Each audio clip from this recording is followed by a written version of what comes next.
get started, everyone. It's so nice to see such a great crowd for the event. We decided to keep the lights on, and there are a few slides towards the end that are a little dark, and we'll see how it works for the videographer. Welcome to the St. George Library Speaker Series. We have a very special guest today, and I'll tell you a little bit about Chris. Most of you have known him for years. We probably could do a better introduction than I could. I do want to point out a few things, that this is a speaker series. We do have another event coming up in December, and Jonathan Exados is an author who has written a book. His family descends from Belafos and from Avgerinos. He's a dynamic speaker, he's a very interesting person, and he's coming from Philadelphia. We'll have him on Sunday, December 3rd, right after the coffee hour. We also have a sign-out book, a signing-in book, so a guest book, I should say. So for those of you who are not from St. George, if you'd like to just sign and say you were here, that would be nice. How are you? It's good to see everyone. It's such a great turnout. Christopher Gosey began in historic preservation and in church design and made a transition to iconography. He has repaired a number of icons here at St. George.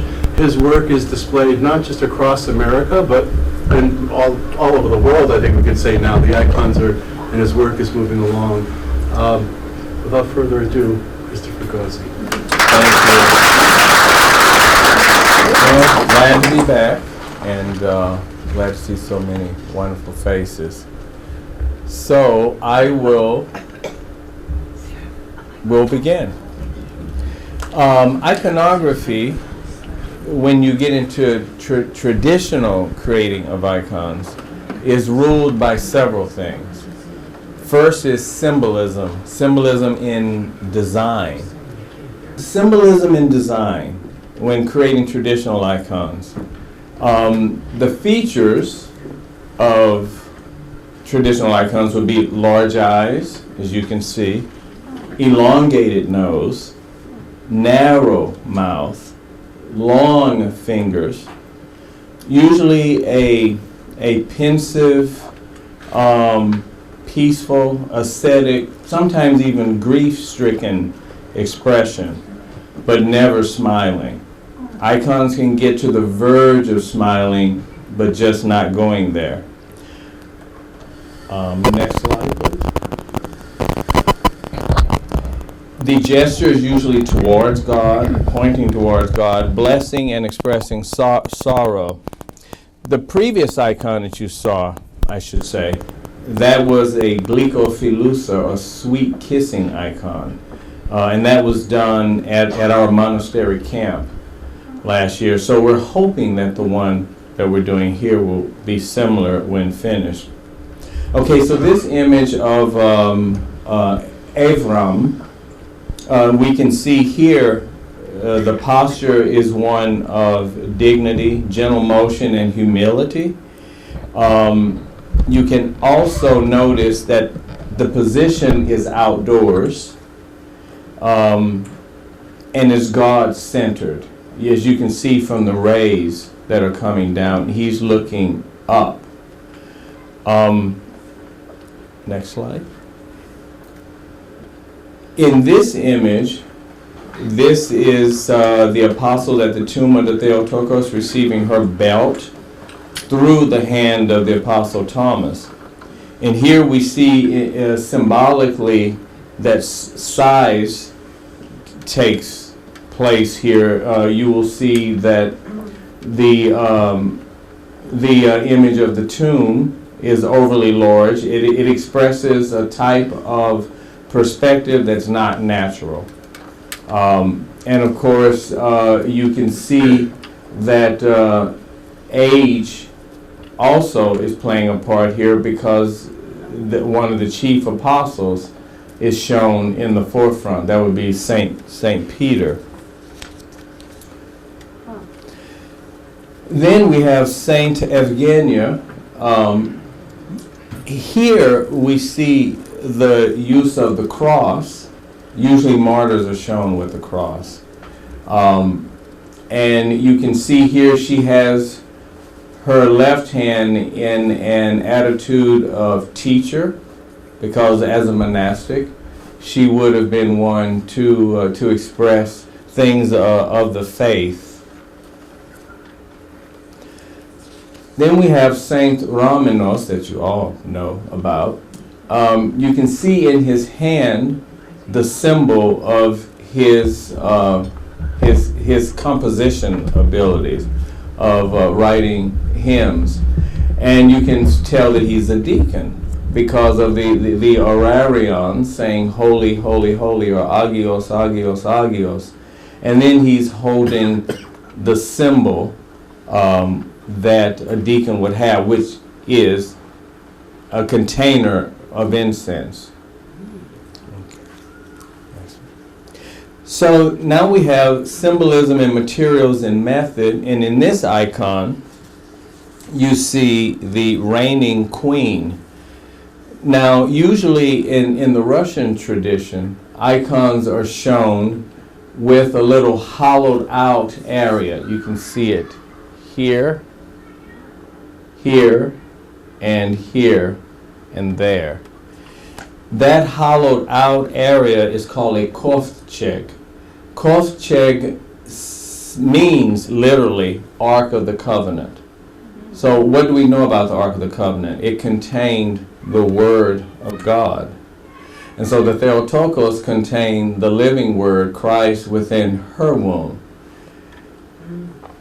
Now, what's important about that, all of us are called to be like Mary. When the angel appeared to her and told her what God's plan was for her, she didn't have to do it. She could have told him, get someone else to do this. But she didn't. She worked with God.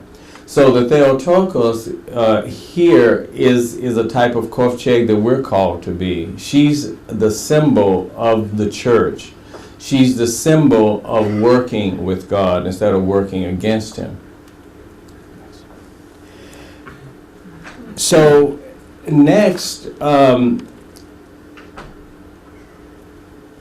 this image is a Russian glycophilusa. We see the icon as a bearer of grace because it actually it bears the grace that Christ has brought through His incarnation. And everything we said about the reigning queen could apply to this icon. You can see the kovcheg. The kovcheg is implied there. It isn't actual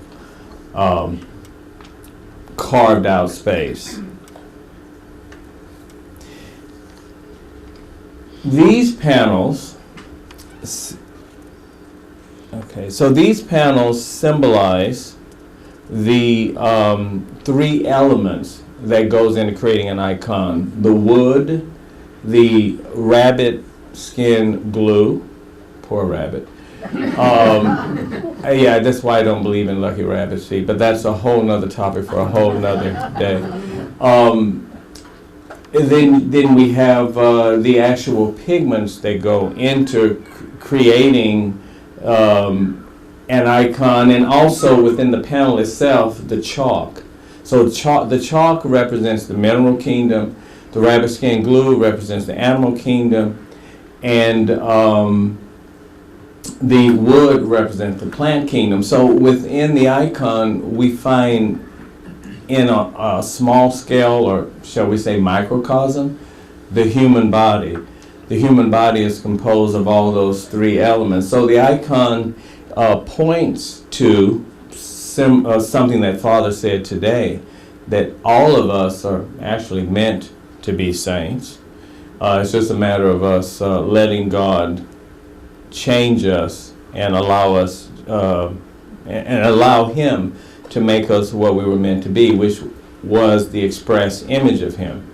One of the things about iconography that I have learned is that these simple elements can become something really, really beautiful that magnifies God, and hopefully the icon will encourage us to be that clay, if you will, that can be molded. Okay, so the icon panel and the use of gold, Lost you there, sorry. it's okay.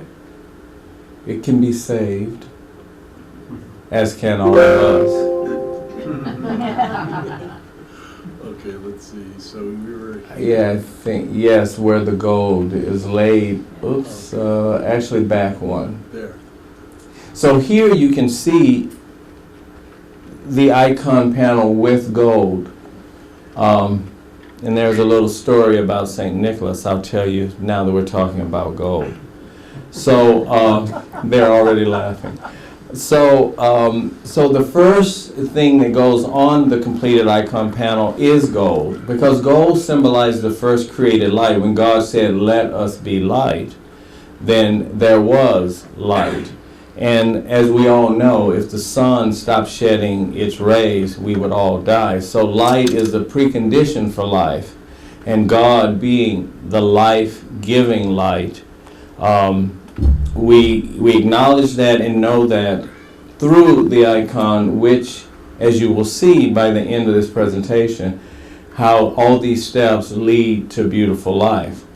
Now, the little story about St. Nicholas.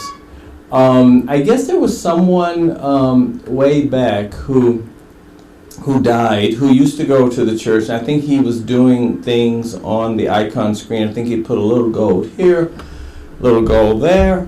And so I was going to St. Nicholas, so I started putting a little gold here and a little gold there.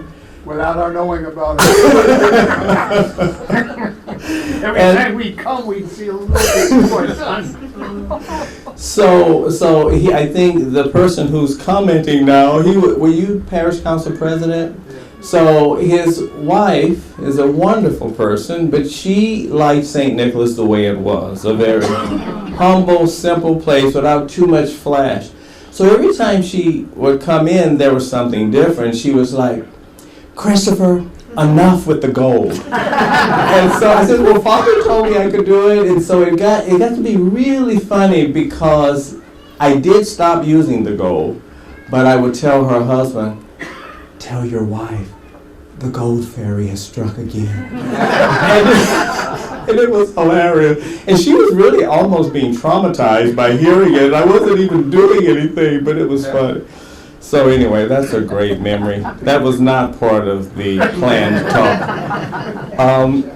So now we move on to, oh, and I didn't tell you, those rounded panels, those were the apostles. Yeah, it was 12 apostles. Actually, it was 14, because there were other apostles besides the 12. But those were for a little Carpatho-Russian church in Lakeland, Florida. And Joanne Zidius, if any of you remember her, she went to Assumption. That's she and her husband's parish. So that's what those were for. Okay, so moving right along. So we're moving into symbolism in materials and method. Now here, this image is for that same church. This is Christ enthroned with the base colors applied. Now, when we begin painting icons, we use water, egg yolk, a very translucent paint, basically, is made by combining those two elements and adding a little vodka. Or you could add vinegar, depending on which one you want to. I don't like the way vinegar smells. Vodka is somewhat of a temptation because, you know, the pay isn't great when you're an iconographer. But you can't drink, I can assure you. You have to pray and be filled with the Spirit. But be that as it may, so we use these translucent layers of paint, which some of the kids will tell you from yesterday. I kept making them keep everything translucent. Because traditionally, if icons are done properly, you would be grinding gemstones, precious and semi-precious gemstones. We would take various clays and purify them by getting the sand out of them. And by mixing them into that mixture, you get very thin layers which will allow the candlelight or the natural light to go through these translucent layers, hit the white surface, the gesso surface, which is made from calcium carbonate, and it bounces back out as glistening light. And I say that seriously, glistening, because there are little crystalline structures when you grind these gemstones. And so that's why some icons seem to be otherworldly, especially if the room is dark and there is like a lampada before it. Okay, so here we see Christ with those base colors, and the next one, please. Here's the Theotokos too, with those simple base colors. And that's kind of what you saw today when Father pulled out the Theotokos. Because we hadn't started working anything on the garments. You did see on the face of Christ where we had started to bring life to it, which we will cover a little later. Okay, so here we have Christ enthroned with Christography. Those are basically little gold lines. You will see here also on Christ's garments, we see the Christography. That is usually done by taking beer, and not drinking it, of course, putting it in a pot and heating it for 5 hours so that you're left with a little bit of sticky substance that smells like honey. The darker the beer, the better. So I would usually buy Pabst because the price is good and it's dark. So when you lay your lines down using your hairbrush, you can see the lines.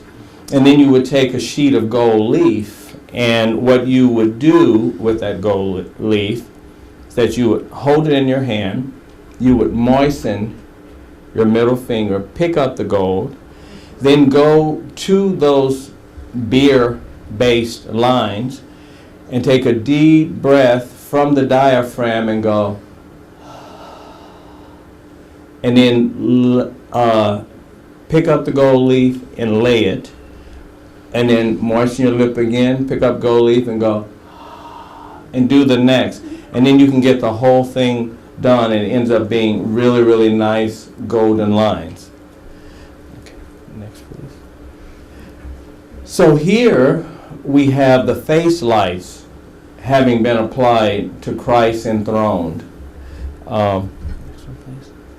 The Theotokos, again, with the face. You can see the face isn't quite bright yet. If you look at some of the icons around you, they're much more brighter than traditional icons would have been. The icons you see here grew out of the immigrant community leaving their native lands, whether it was Russia or Greece, and sort of being influenced by the West when coming here and kind of wanting to fit in. Now, I do think it is fair to say that even in Greece and Russia, there was this trend also, because Western Christians were always acting like the Orthodox were backwards.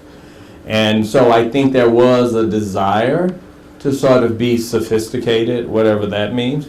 But when you really start to understand theologically why using yellow ochre, which is what's used here, you can see the face is yellow versus pink. I mean, they really did use naturalistic Renaissance pink, and it's okay. I actually have come to be fond of this style. I don't think it has the same theological depth, because everything means something, you know, the background, the colors that were used for backgrounds and things. But I do think many pennies were saved to get these painted, and these icons have witnessed many baptisms, births, deaths, and just through the process of being around all of that and the prayers that are involved in those rites, I think they became sanctified and are spirit-bearing. So I am not an iconoclast, that feels like you should go to churches and throw them out, and I'm happy to see that they're being preserved here.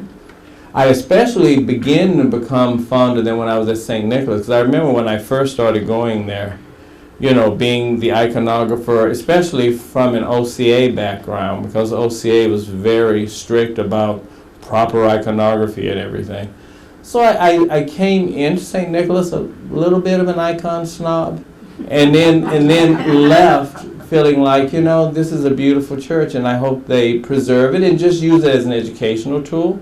Tell why it wasn't the optimal way to create holy images, but to venerate them and let them remain and let them continue to do the work that all these old Greek yayas with their pennies and nickels and dimes, that now all of their labor and gifts can now still nourish us.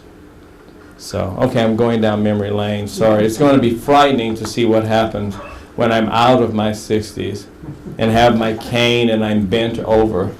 I'll probably be doing a lot of reminiscing. Okay, so next one, please. So here is the final image of Christ's face. Look, it's filled with light. You can see the little white lines in the corners, here and there. Even in the hair, you can see a brightness. And these are fully gold now. Yes. Okay, next one, please. And here you can see here, these are little gold filigree lines. All of these are gold.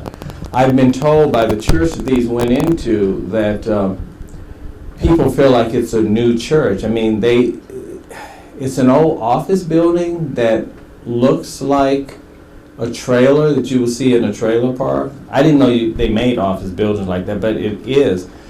And it's got this beautiful patinaed dome outside. And so when these were brought in around Pascha time, they said the church was just filled with light because of all the gold. I think it would be great to send as a penance the two people that didn't like me putting all the gold in the church. Send them down to Florida, let them be surrounded by gold. But I've been told that it's a different place. And then I found a paint that could be used on the onion-shaped dome outside. So now that's gilded. So I can't wait to tie those two individuals up and take them and make them look at the gold. Next one, please. So here you can see just a sea of gold here. Yeah, that was a wonderful project to work on. And by the way, so this is St. Nectario's church in Lakeland, Florida, and they said they wanted Theotokos to look like what St. Nectarios prayed before when he composed all his hymns. So I says, well, it's not going to look like this with the pink skin. I said, so we'll do a Byzantine Theotokos and we'll put her on that throne. And actually the throne has silver, you can't tell, but this is all silver. And it just glistens when you walk into their humble space. It glistens. And I have to tell you, before these icons were there, the singing wasn't quite as good. And I was listening to one of their videos the other day and I'm thinking, wow, they're being inspired to sing more in harmony. So it was good. Okay. And here you can see again, more gold, more silver, Mary's red shoes. And you can see how we've gone from just that plain dark blue to this beautiful ethereal blue. Which, by the way, when you're working with blue, you always put a mint green beneath it. And then you put washes or thin layers of blue paint, and this is what you get.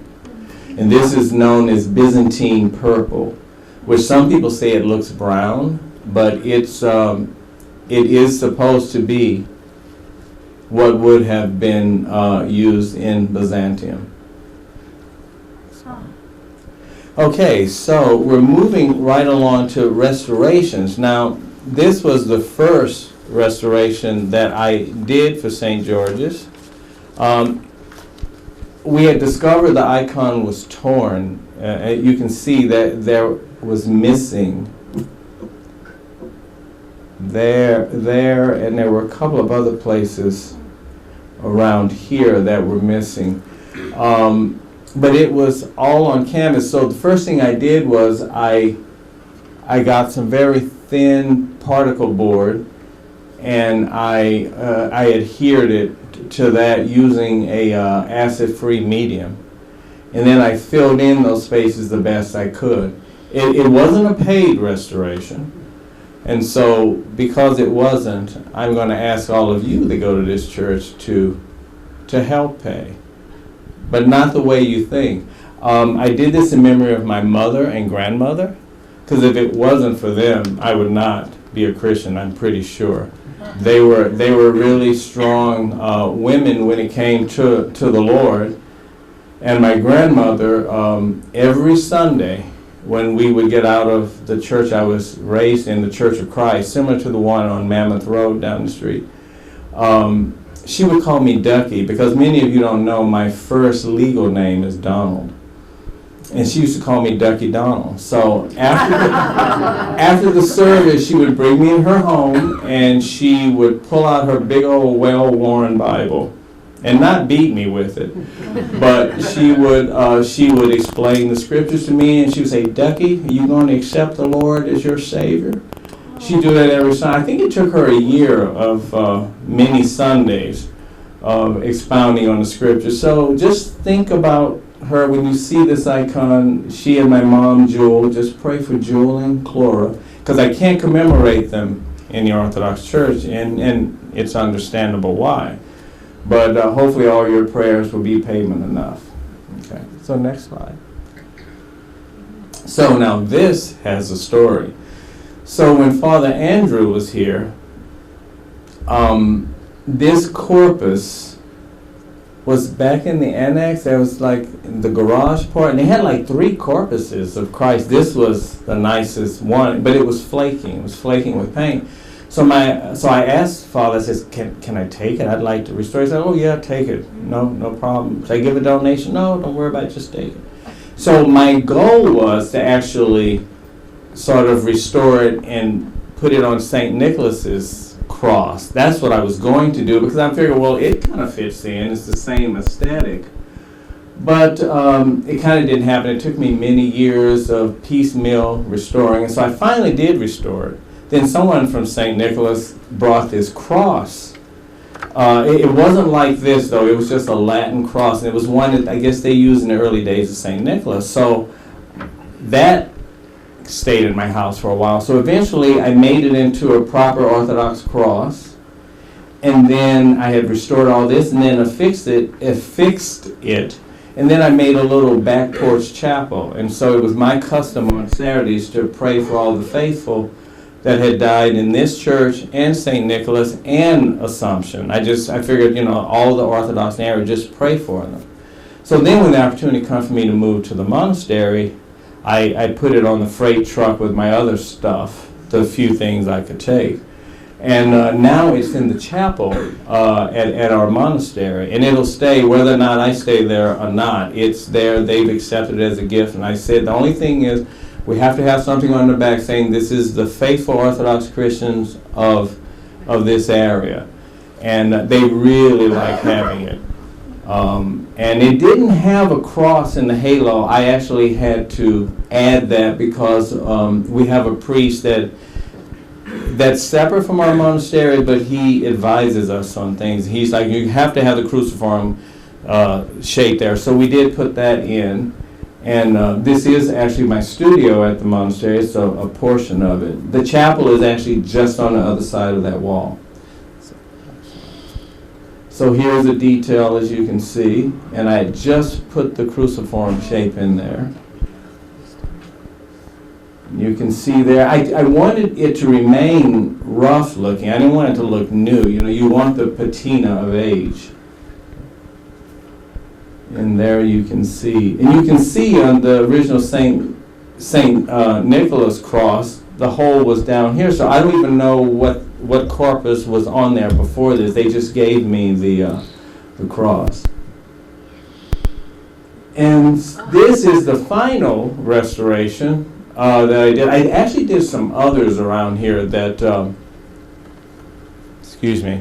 that many people don't know about because they were here and it was good. I lived right down the street, so it's like come here and work on them.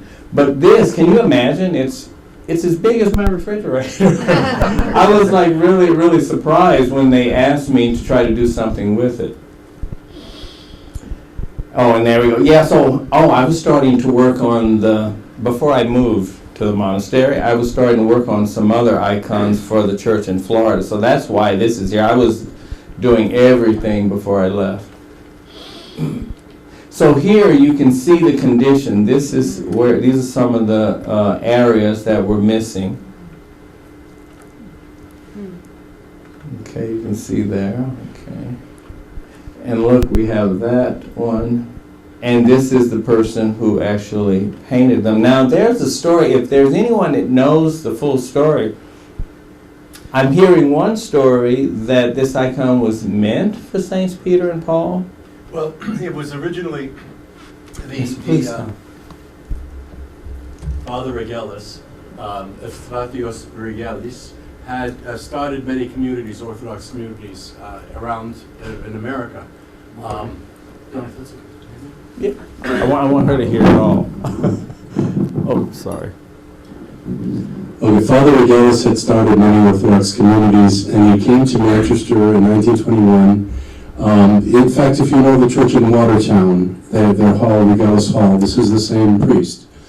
And in 1921, he came here, and he stayed for a few years, and he had dedicated this to the community, as you see on the bottom, of the Holy Trinity. And that, according to our history books, evolved into St. Peter's and Paul. So the thing that I'm not sure is, I don't know of any other icons that he painted. This could really be a one-up for him.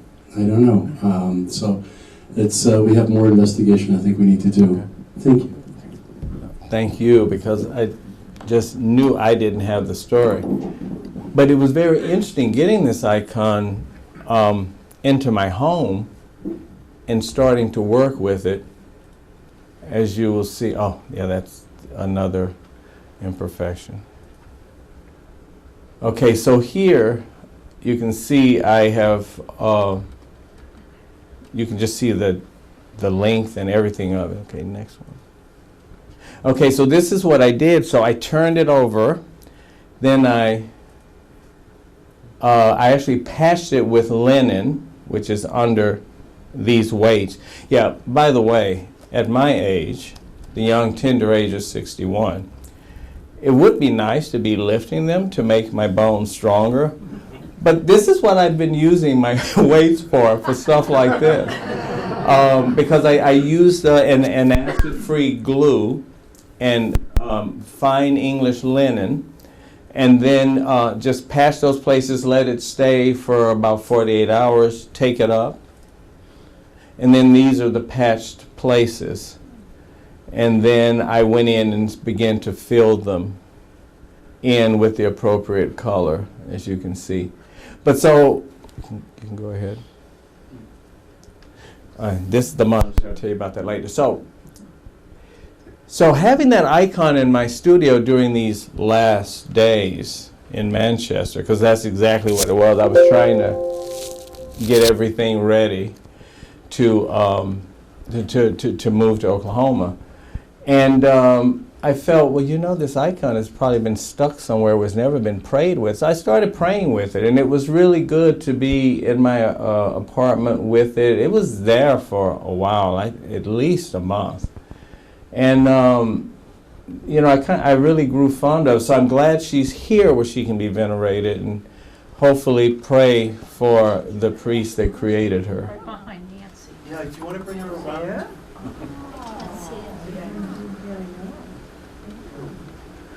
No, right there. He's going to bring her, I guess. Yeah, It's over 100 years old. Can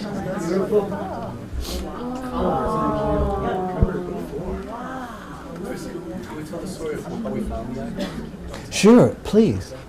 So just to tell you a little story of More commentary. A few years ago, when we started the project to revitalize the library, thank you, I became fascinated with the old icons, and there were so many stories of the icons from the old church, and what happened to all the icons, and where are they all? Because we have all these pictures, old pictures with icons, and they're not here.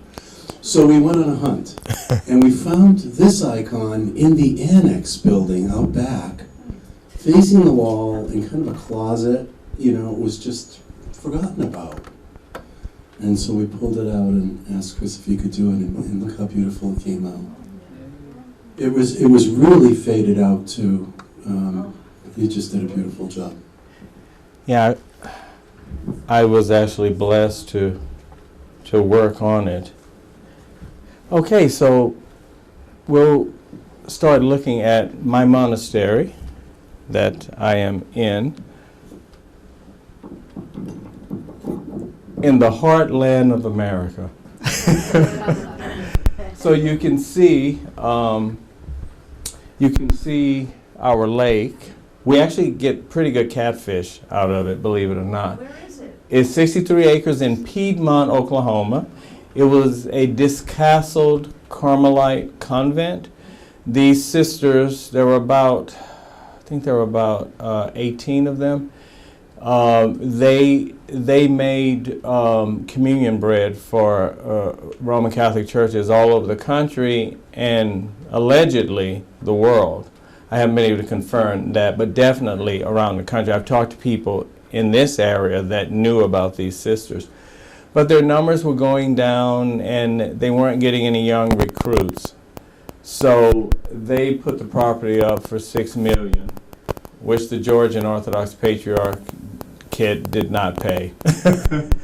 It's shrouded in mystery what we actually paid, but they went into negotiations for like an hour because the nuns, they didn't really want to let it go for less than that, but they knew if a developer bought it, their little cemetery would just be brushed off and there would be something else.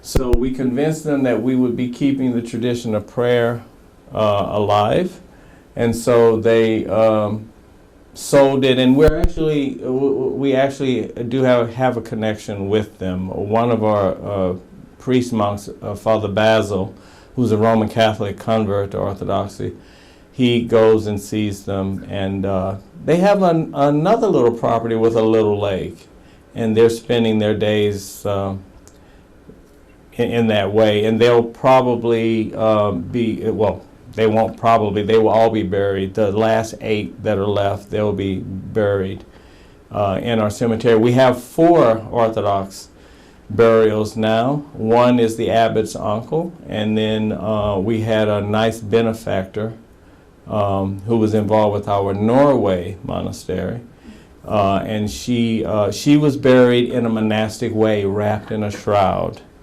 and put in Oklahoma red clay. And then we had 2 preborn babies, Phanuel and Gabriel, and I attended both of those funerals, and it was kind of hard because I had a little brother that my mother lost.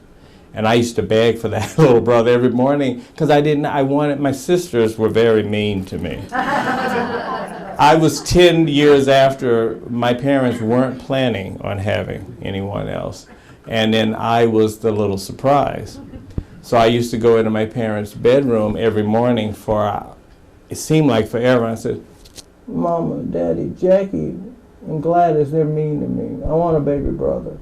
So when I got out of college, I had an issue with her about that, and I approached her about it, and she said, oh, baby, I did. I lost it. She was mopping, she fell.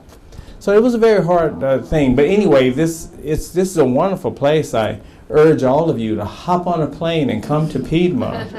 Come to the heartland. We have plenty of rooms, and this really isn't a sale pitch. even though it sounds like it. But it's a wonderful place, and I think you would enjoy it. This is the main church, as you can see. It kind of reminds you of Georgian churches because they tend to have a central conical cupola that's over. Thank you. What is the name? Thank you. This is very important that you asked that. It's Saint Iakovos. It was named after the saint of the archbishop. Apparently, he had approached the elder Emilianos about establishing a monastery. This was way before St. Anthony's and all of this. And so that originally, Archbishop Iakovos wanted an Orthodox Athonite monastery here. And it just never happened. Well, it kind of happened in a roundabout way because there's an abbess named after Emilianos, and her name is Mother Emiliani. She has a convent, a Georgian convent in Maryland. And that was the beginning. So she spent 30 years in Greece with the elder, and then, of course, Emilianos died. There is talk of him becoming a saint, but our elder is Dionysius, who was formed under him. So we have several monasteries, one in Norway, one in Greece, one in Cameroon, one in the Holy Land near Jerusalem, and then us. We're the new one. So there's a big picture, painting actually of Archbishop Iakovos, and then our elder, who is much older now, but they have the young picture of him up. Yeah, and so here you have it. Next slide. Oh, and look at these venues. You know, the lake. Yeah, the lake is wonderful. In Oklahoma, you get these amazing fiery sunsets. So really, you guys should come out, and you can get a ticket for $600 something round trip. I know. So this is our main worship space now. It was a post-Vatican II circular church, and the nuns had it divided into 3 sections. So they had a screen, actually the literal screen that you see around our holy place. They had one screen that divided the public chapel from their chapel, even though they were all looking at the same altar. And then they had a place with stalls where they did their hours, their cycle of daily services. And so we got the bright idea just before Pascha of last year of taking those screens and creating an altar area for us, because it was just unsettling seeing everything as it was happening, you know, the priest calling down the Holy Spirit. So then during the summer, I had young people help me, 14-year-olds, similar to what we did yesterday, and so we created these icons. Even though the one on this side where Christ's supposed to be, it was the holy face of Christ, that actually has been replaced. We just used that temporarily. But you have John the Baptist, and you have Saint Nina. I guess I could use my pointer such that it is. The Theotokos Glycophilusa, and Saint Iakovos, and then Saint George. Okay, thank you. And let's see, and this is our, now we may need to darken the room. So you can see, this is how the worship space looks at night. And the gold just glistens. I think gold is a great thing. It lights a space. Next one, please. And then this is our little chapel where we have, in St. Andrew's Chapel, there is the memorial cross for all of the Orthodox Christians here. So, and these are mosaics that were done by the abbot's brother. Now, I don't know how many of you know Tom Clark, but he's an iconographer that did many of the icons at St. Philip's. So he fathered 5 boys. One is a tennis player in Florida, even though he was a tennis player in Europe, but now he's teaching in Florida. Then he's got 4 other boys that are all monks. And so I think our abbot, that's Father Athanasios right there, he's the second son, I believe. And it's good having these young monastics because our monastery is teeming with young people, mostly young families, coming and getting baptized. It's like they're finding us. You know, our Protestant friends may go and knock on doors, but people are coming and knocking on our door. So we're very happy about all the growth that's taking place. And one thing I will say before I field questions, I think I've spoken longer than I was supposed to, but I'm from Texas. We do that sort of thing. We go on and on and on. I did want to say one thing about this. So I don't know if you guys have heard of Saint Donald of Ogilvie. Well, he was a Scottish Orthodox saint. And I don't find, he didn't write any great theological treatises, but he's a saint. So the only thing most of us can figure out is that he had 9 daughters. All of them maintained their virginity, and all 9 of them became nuns. But I'm thinking, okay, well, if you make him a saint, he didn't do it by himself. So isn't a wife a saint? But there's no record of her being a saint. So I've been teasing the abbot's father. I'm like, you produced holy babies. You got 4 monks out of 5. Not bad. Maybe they'll make you a saint. He's like, nah. He's like, that was their choice. I'm no saint. So that was kind of funny. But anyway, our monastery is based on the old Studion of Constantinople, which was a center for liturgical arts. So we're the new Studion, and so we have 2 iconography studios, 1 mosaic studio, and the abbot is head of that studio. We have a candle making section, and then we have Father Dionysius, who makes unbelievable vestments, and we're trying to get our hymnography school going, and we do have some promising people to help us with that. So keep us in your prayers. And now, are there any questions about iconography in general? Chris, you mentioned when you were putting the gold leaf on, Mm-hmm. you blew your breath on the icon. Yes. Why? Because the moisture from the diaphragm is very important, that it comes from deep down there. It activates the gold and make it sticky. Now, you can, if you want to do this, you can use garlic juice. Need I say more?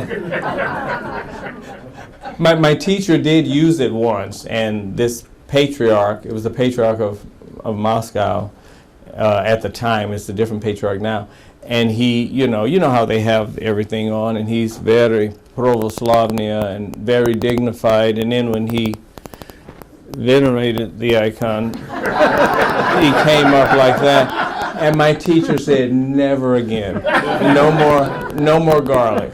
Yeah. Any other question?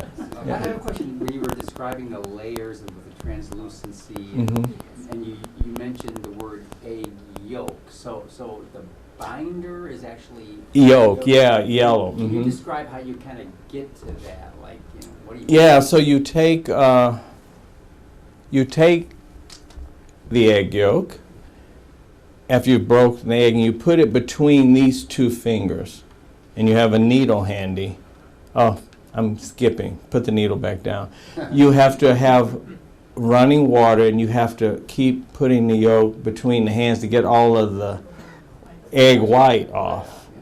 And then once you get between 2 fingers, you have a little cup there, and you just puncture it, and it goes in there. And then you can add vodka to that. That could be a great drink, but not for a monastery. You do that, and I think, you can use vinegar with that as well, yes. That's how you do it. Oh, and the egg white, we do have a use for egg white. So in order to put the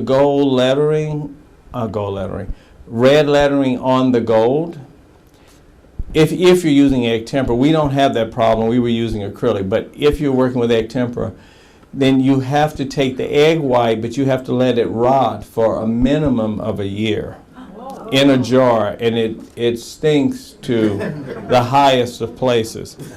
I didn't want to use heaven in that. But yeah, it smells horrible. And so my teacher, when I was studying with her in Somerville, Mass, God rest her soul, her English was limited, but she knew that it was stinky. And so she would call it stinky. So she would say, Chris, could you go in next room? I must put letters on gold. Here we go, gold again. Gold. Could you bring stinky? And so I brought it, and then she would put it on cotton, and she would lay it, and then she would paint on it, and then you take a Q-tip and get all the stinky off. So I'm like, Cynthia, if I'm going and teaching this, can't we call it something else? She's like, sure, we can call it Venucci. You would paint on it, and then you take a Q-tip and get all the stinky off. So I'm like, Cynthia, if I'm going and teaching this, can't we call it something else? She's like, sure, we can call it Venucci. Oh, well, that sounds good. What does that mean? Oh, in Russian it means stinky. So at the monastery, we do have Russians and Belarusians and Ukrainians that come up from Texas, because McKinney, Texas isn't that far, and there are lots of Slavic peoples down there. So they come, and I brought them to the studio, and I said to them, so this we call Venucci, and they all started laughing. And of course, the American English speakers didn't know what was so funny. And then I explained to them the story. Yeah. Any other questions? Yes. Chris, this is a question, I'm not sure if it's germane, but how do you avoid, when you're doing faces, not so much with Theotokos or with Jesus Christ, but with a saint, for instance, how do you avoid not making a face look like someone that you know or who's famous? Well, that's a good question. The way, this is a perfect time for the icons the kids are working on. Of course, I may need someone to act as a Vanna White type of person, a male Vanna White. So there is, I think it's easier for them not to look like someone because there are certain shapes that are consistent. You see,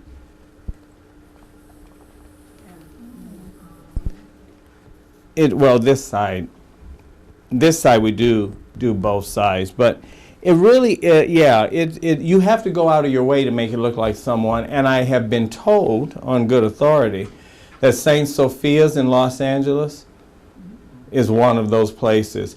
They literally, it's in the Hollywood area. I guess celebrities and stuff are involved with that church, and that they purposely made certain saints look like certain movie stars. I've been told that by someone that should know, Tula, a friend of mine who grew up in that church.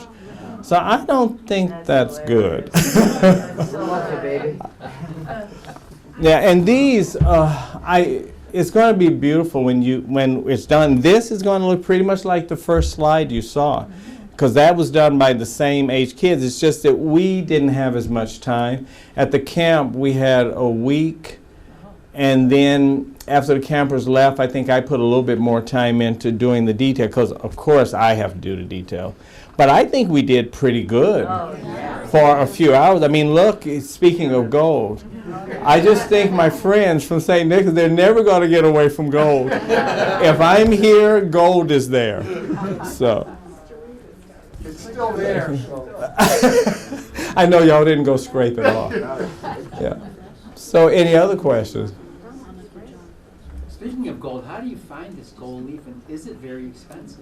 Well, by the way, this isn't gold leaf, and glory be to God, I found at Minkle's, they have a new gold that it is so close to gold leaf, and I was doing something for the Dover Church, and it was during COVID, the COVID shutdown, and I actually got calls from people that were concerned about me not having enough work. So people were commissioning things that they probably didn't really need just to keep me employed, and so it wasn't in the budget to use the 23-karat gold leaf, and I found this, and believe me, unless you really stand them side by side, you can't tell. Let me just.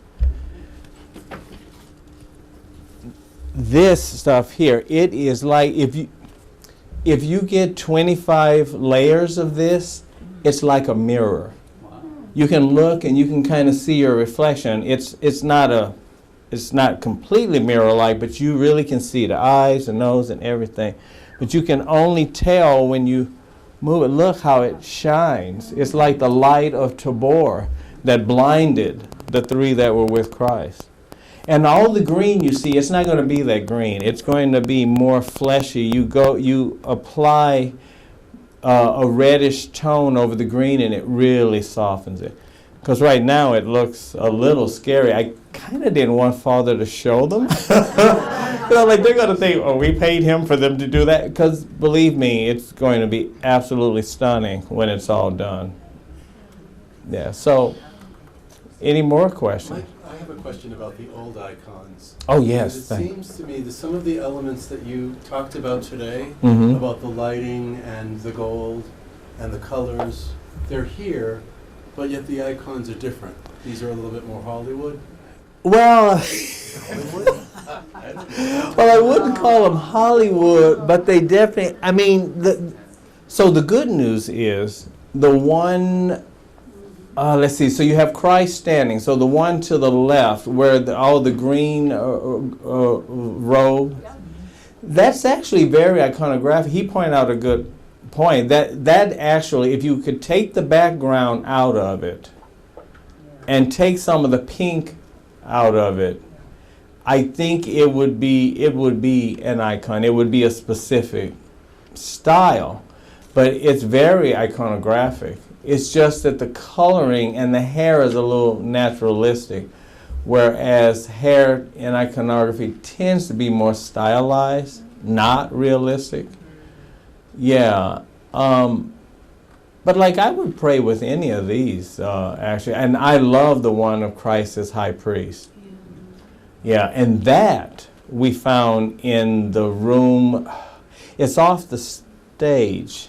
Right. Yeah, it's off the stage. I remember when we discovered it, and then Father Andrew says, yeah, well, Father Andrew wanted to hang it in the back as you go out of church. I'm thinking, no, that's going to destroy the architectural aesthetics to have that just sort of hanging over the back door. So I think this is a great place when you come in here to study or to read. He's there silently blessing you. I mean, I think this room turned out greater than anyone could have imagined. Yeah, and I hope y'all are using it. I Yes. don't know if this is for you, Chris. Are there more icons stored around here somewhere? No, I think we've checked all the nooks and crannies. Under the floor? What's disturbing is that we have, some articles and some photographs that aren't that old that show, for example, the icons that used to be at Prophetis Elias, the Prophet Elias Chapel. Oh. For those of you who grew up here, remember we used to go? And there were beautiful icons there. Where are they?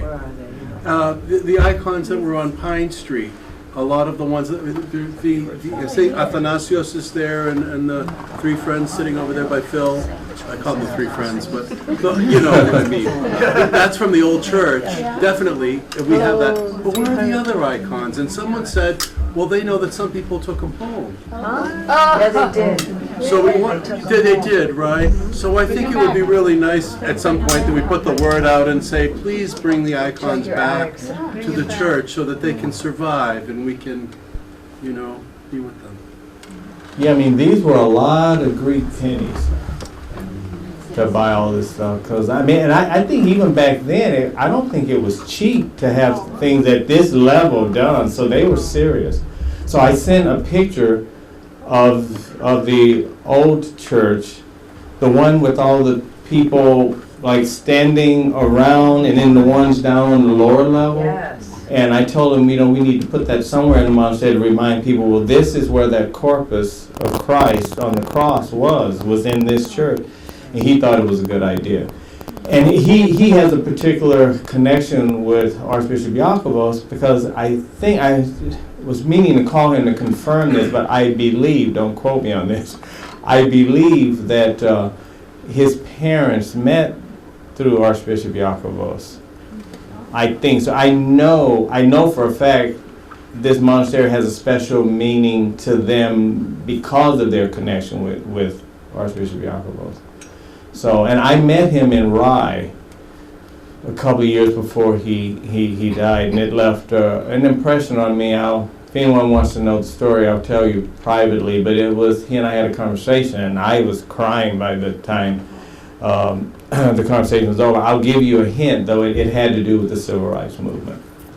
Yeah, but he was an amazing man, which reminds me I need to go visit his grave since I'm on these shores.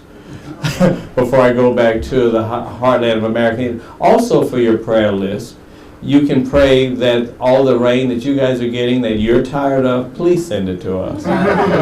Because we're having a drought, and our lake had gotten really low, and then we got a good rain that actually caused some flooding in us, so it got up to level, but now it's starting to go down again, and we need more rain. So. Yeah. About cleaning icons, I think one time you told me, because I have St. Nicholas, the 9th century, that Yes. Maximus held on to clean it with Rose water. But what about the white bread? Oh, yeah. You can. And that's a way of getting some things off, because it's abrasive but not abrasive. Right. So between the rose water and that, you should be able to get anything off. There may be a few exceptions, but if the icon is really old, this may not harm it, but sometimes you have to use liquid paraffin, because some people don't take off lipstick when they venerate icons. I hope that's none of you in here. No, I'm just joking. I always take mine off. Yeah, and that goes for chapstick too. But yeah, so the Watertown Church called me because I, being the person that I am, sometimes things happen at the last minute. He knows about me and the lecture. But so I was finishing something for the Watertown Church, and the varnish wasn't completely dry. But I think it was dry enough to touch. If you didn't have on lipstick, it would have been okay to kiss it. But the lipstick was kind of sort of embedded in there. And so then after I took it back and revarnished it, then I spoke with the people that make, like the Maybelline people, and they said, well, if you use something that has paraffin in it, it will take it off. So for any of your icons, just regular icons, if you do have lipstick on them, cotton ball, a little liquid paraffin. Now liquid paraffin is what they put in the candles that has the spring or whatever, and it goes up and it has the wick. I think you use them up there too. Just a little bit of that'll take it off, and then immediately follow with rose water on cotton, and the rose water will take the petroleum residue off. Really, really old icons, I think you can do it if they're egg tempered, because it's petrified. It's so hard, I don't think it'll cause any problem. Newer icons, maybe not so. Did you have time to look at that icon I sent you from the St. Nicholas Shrine? Is that something you can comment on? Oh, I did look at it, but do you have it to show? I can pull it up on the screen. Okay. It's just the idea, because for me, iconography is a very traditional kind of a thing, and traditional pictures and stories from the Bible. And then there was that montage icon. That was Okay, yeah, you can. Is that okay? Yeah, no, it's fine. Yeah, he had a question about a 9/11 image icon that appeared in the new shrine. So I asked the abbot about it, and then he called our iconography expert that's outside of the monastery. So before I comment on it, does anyone have any reaction, negative or positive, to the image? I don't know how much you can see. There's St. Nicholas pulling someone out of the wreckage of the towers. It just feels uncomfortable. I don't know. Yeah. You know? It just gives you this feeling of, I don't know, I got a chill looking at it. Yeah, and so for him, because we didn't really see anything, we've never seen this traditionally. I mean, there weren't skyscrapers. Unless you went to some parts of Italy, they actually do have some buildings that are skyscraper-like in Tuscany, but nothing like what we have. But when I presented it to our one of our priest confessors, he said that there's absolutely nothing wrong with it, theologically speaking. He said that St. Nicholas was known for saving those that were in danger of shipwreck. Yeah. And that in this case, many of us don't even know anyone that uses ships. I mean, it may be used for recreational purposes, but you know, it's not that common for us. But like airplanes and buildings like this is our world, and such instances like that where things are burning down. Oh, you can see the little church in the shadow of the two towers. He said that undoubtedly there were people in that church that probably lost their lives, and that in a spiritual sense, St. Nicholas would have saved them spiritually, if not physically. And that was sort of his interpretation. He thought it was fine. But it definitely elicits some of what we felt when it happened and saw the footage over and over again, yes. It's interesting to see people's reaction to that because, when I visited the monasteries at Madeira, to see entire domes of various forms of martyrdom. Oh, yeah, that was terrible. It's very, if you've ever seen that, to see the multiple ways people have lost their lives for Christianity, even though this is an image, that's even, so I think it's whatever our experience has been or what we've seen, Yes, for those that can't hear what she said, she was saying that when she traveled in Greece and saw in some of the churches the various ways that Christians have been dealt with through martyrdom, that it just depends on your experience as to what comes out of you when you see it. She said that was hard. You think that was harder than seeing this? Yes. Yeah, seeing what they do, and actually every day at the monastery, since I'm in charge of many things. If you know anyone who wants to become a monk, please send them our way. We don't have nearly enough monks for 63 acres and however many square footage the good sisters left us to care for, which they left in immaculate way. But I have to set up the books every day for services at 6:45 in the morning. And it's horrifying that every day of the year there are multiple people that for Christ have suffered. So, I look at Protestant Christianity a little different now. I kind of thought it was good to have your own little personal relationship with Jesus, and and you give your 10% and you get an abundance back, and then you can have all the nice things of life. And I thought, well, is that really Christianity? Because, Christ said, if I am to suffer and die like this, nothing less will be expected of you. So I'm thinking, maybe I need to redefine Christianity. Maybe it's less about me and more about what he did for us and us showing him that we love him enough to suffer for his sake. So I don't know, just a thought. Because now I don't find slappy, happy Christianity that appealing anymore when you really think about it. So, for what that's worth. Any yes? What got you personally engaged and interested in iconography?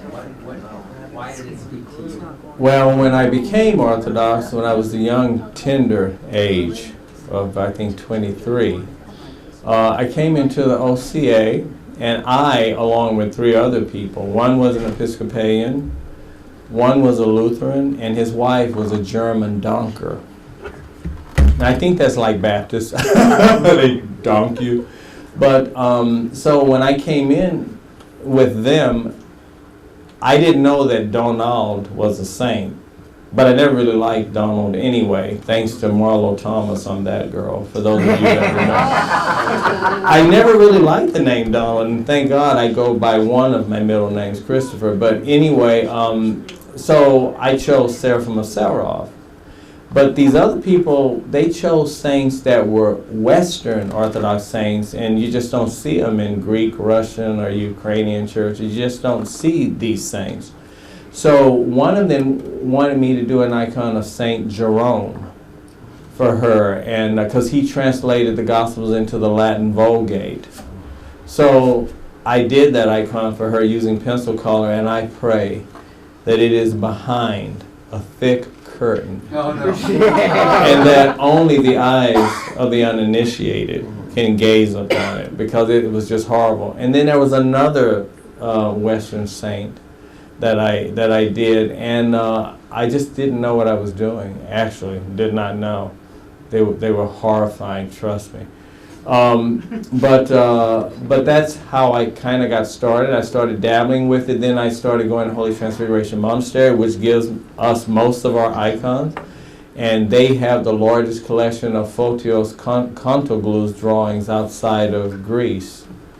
And so it's a veritable museum to go in there and look at their drawings and paintings. And so I started kind of trying to do my own thing. And then I lost my architecture job. And after working for the Ritz-Carlton for a short while, being trained to say, we are ladies and gentlemen serving ladies and gentlemen. That was our motto.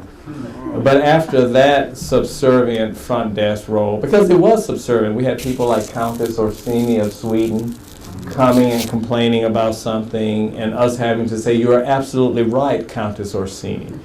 We made that mistake. We will make it right. You know, and I'm like, no, I don't want that solved. Then I got a job at an art store, and then the Lord placed my icon painting teacher in my path. She didn't speak any English. Her husband, who worked for the Soviet space program, his English was great, but hers wasn't. She was a biophysicist, and I had to watch her. I'd watch her for 3 hours at a time, and she would just be painting and painting and painting. And then after 3 hours of watching her, and when my mind could actually retain things, I had retained a list of questions in my mind, not on paper. And then he would come, and I would ask him the question, and then we get the translating going on. Yeah, so that's it. I wish it were more glorious than that that brought me to iconography. Then I started working at the camp and working with kids, and my teacher always says, you know, if you want to learn iconography, you must teach it. So I started teaching the kids, and actually it is the best on-the-job training. So now I'm doing it. I can't imagine life without it, but I have to admit, at the young, tender age of 61, because all my 90-something friends tell me, oh, you're still just a baby. I don't think I want to work quite as hard, but the monastery is the wrong place to go, I must add. Yeah, so we'll see. Any other questions? Well, Thank you. Thank you. you're welcome. I hope so. I just found this one on our shelves. I haven't even seen it, but it's a book on iconography. I'm hoping Christy can take a look at it. Oh, yes, I Because will. it talks about, all the different types of Orthodox traditions all kind of in there. And so this is a lending library, so please feel free to stay. We're open typically on Tuesday mornings, and then Sundays after coffee hour, and then by appointment. And we have an online catalog as well. Really? Yeah. I didn't know And that. Chris, I was asking for Chris for 2 favors. One, for recommendations for books on iconography that we can add to the collection. But then I said, what could we do as another field trip? He said, what about going down to the Russian Icon Museum. Yeah. Russian Icon Museum? Sounds like y'all have been. It's unbelievable, right? Yeah. So maybe we'll have to talk, Phil, maybe that's a thing that we can do in the spring, and it would be a nice thing. So, thank you all for coming. Please don't feel like you have to leave. We have water, we have books, and we have Thank you. Thank you.